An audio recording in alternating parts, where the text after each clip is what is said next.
नमस्कार, आप देख रहे हैं इंडिया 100 और मैं हूं आपके साथ अंजनी कुमार सिंह। अभी तक की तमाम खबरों को देख लेते हैं फटाफट अंदाज में। ओडिशा के मयूरभंज में पीएम मोदी की चुनावी जनसभा का तीसरी बार बनने जा रही है बीजेपी की सरकार। 10 जून को ओडिशा में भी बीजेपी का सीएम शपथ लेगा। पीएम मोदी ने कहा कि यह काम तो सिर्फ ट्रेलर है, आने वाले 5 सालों में तेजी से और विकास होगा। बीजेडी के 25 साल में शासन पर फुल स्टॉप लगेगा।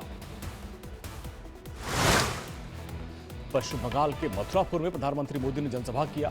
कहा कि 2024 का चुनाव कई मायनों में अलग है, बीजेपी की प्रचंड जीत तय है।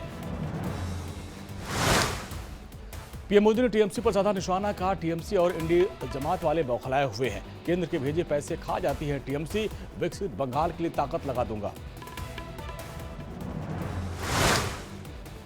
पीएम मोदी ने कहा कि विश्व में भारत का डंका बज रहा है, मजबूत सरकार से भारत विश्व में मजबूत हुआ, जय जयकार हो रही है और इस चुनाव में बागडोर जनता ने संभाल ली है।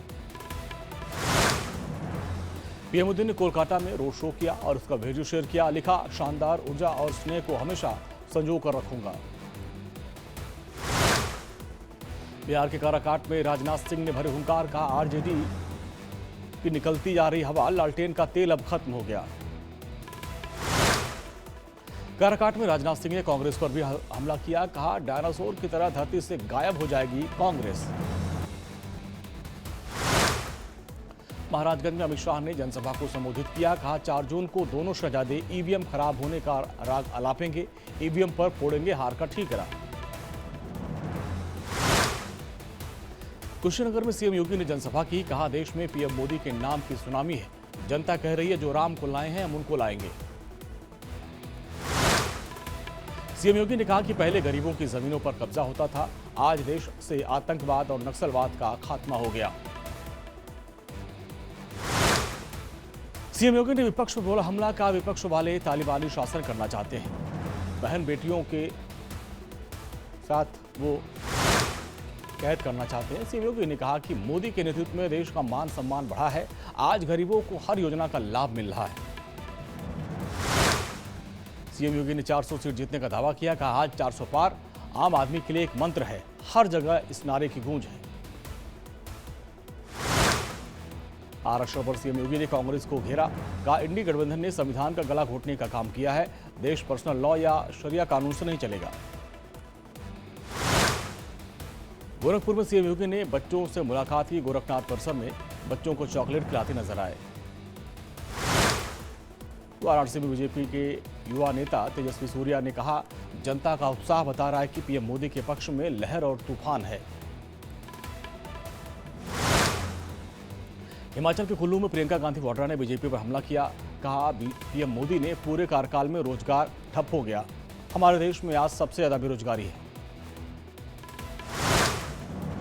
ममता बनर्जी ने पीएम मोदी को दी ज्वाइंट प्रेस कॉन्फ्रेंस की चुनौती। कहा 4 जून को होगा बंगला विरोधियों का भव्य विसर्जन।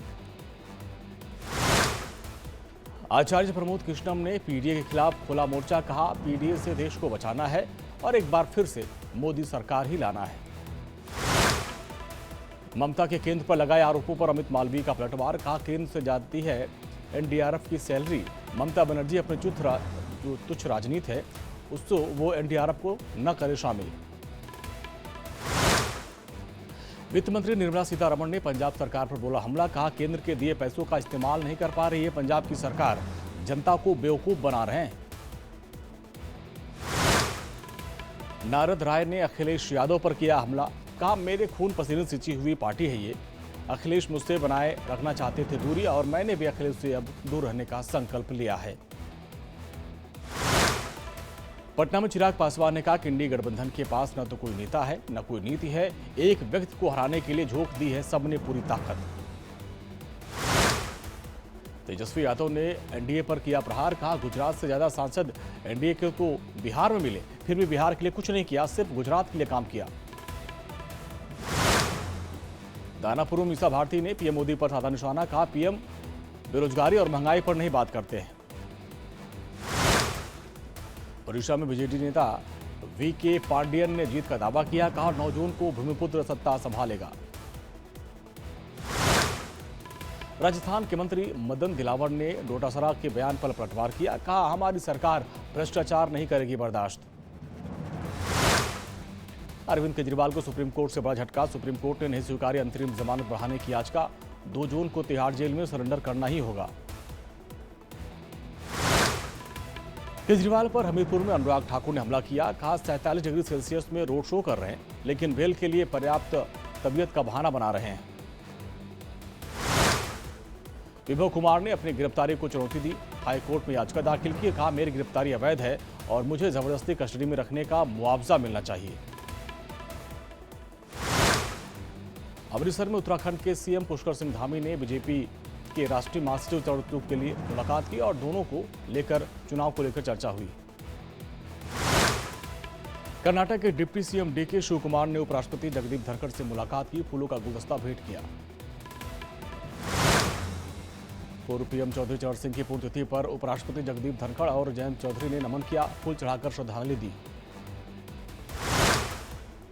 गृह मंत्री अमित शाह ने भारत रत्न चौधरी चरण सिंह को श्रद्धांजलि दी। लिखा, उनका मानना था कि समृद्ध किसान और सशक्त कृषि व्यवस्था मजबूत भारत का आधार है। मणिशंकर अय्यर के माफी मांगने वाले बयान पर बीजेपी का पलटवार। बोले, चीन के समर्थक अय्यर की जहरीली सोच है। कांग्रेस नेता ने फिर देश को अपमानित किया। कांग्रेस नेता मणिशंकर अय्यर ने माफी मांगी। 1962 में चीनी आक्रमण के लिए किया था कथित शब्द का इस्तेमाल। राजस्थान के हनुमानगढ़ में मिली भगवान महावीर की 2 प्राचीन मूर्तियां। खेत में खुदाई के वक्त प्रतिमाएं बरामद हुई हैं। 8वीं शताब्दी का है। एमपी के सीएम मोहन यादव ने सागर में बरोदिया नैनागिरी हत्याकांड के पीड़ित परिवार से मुलाकात की और ढांढस बढ़ाया। हर संभव मदद का भरोसा दिया। चंडीगढ़ में बीएसपी कैंडिडेट हुई घायल। सिक्कों से तौलते समय तराजू टूट गया, सिर पर चोट लगी। पटना में भी स्कूलों में छात्रों के बेहोश होने पर तेजस्वी यादव ने तंज किया। कहा, स्कूल के समय को लेकर मुख्यमंत्री की बात नहीं सुनी जा रही है। बिहार में न लोकतंत्र है न सरकार है, केवल अफसरशाही। भीषण गर्मी को लेकर दिल्ली बीजेपी अध्यक्ष वीरेंद्र सचदेवा ने कहा, केजरीवाल सरकार ने समर एक्शन प्लान पर नहीं काम किया है। आप सरकार सिर्फ राजनीतिक ड्रामेबाजी करती है। दिल्ली में प्रचंड गर्मी के बीच एलजी का बड़ा फैसला। मजदूरों को दोपहर 12 से 3 के बीच आराम मिलेगा। कंस्ट्रक्शन साइट पर पानी रखने का आदेश दिया गया है। दिल्ली में गर्मी ने तोड़ा 100 साल का रिकॉर्ड। 49 डिग्री के पार पहुंचा तापमान। लोगों का गर्मी से बुरा हाल। दिल्ली एनसीआर में भीषण गर्मी से लोग परेशान। मौसम विभाग ने लू का अलर्ट जारी किया। राजस्थान के चुरू में गर्मी ने सारे रिकॉर्ड तोड़ दिए हैं। 50 डिग्री के पार तापमान पहुंच गया। लू के चलते जनजीवन अस्त व्यस्त। यूपी में भी आसमान से आग बरस रही है। प्रयागराज में 47 डिग्री तक पहुंचा तापमान और घर में कैद रहने पर लोग मजबूर। लखनऊ में बिजली कटौती पर लोग भड़क गए। बांस मंडी चौराहे पर पावर सब स्टेशन का घेराव किया। जम्मू कश्मीर में भी गर्मी से बुरा हाल। कठुआ में 47 डिग्री पार पहुंचा तापमान। हरिद्वार में भीषण गर्मी से सूख गए तालाब। वन्य जीवों को पीने के लिए पानी की दिक्कत है। कच्चे वाटर होल बनाए गए हैं।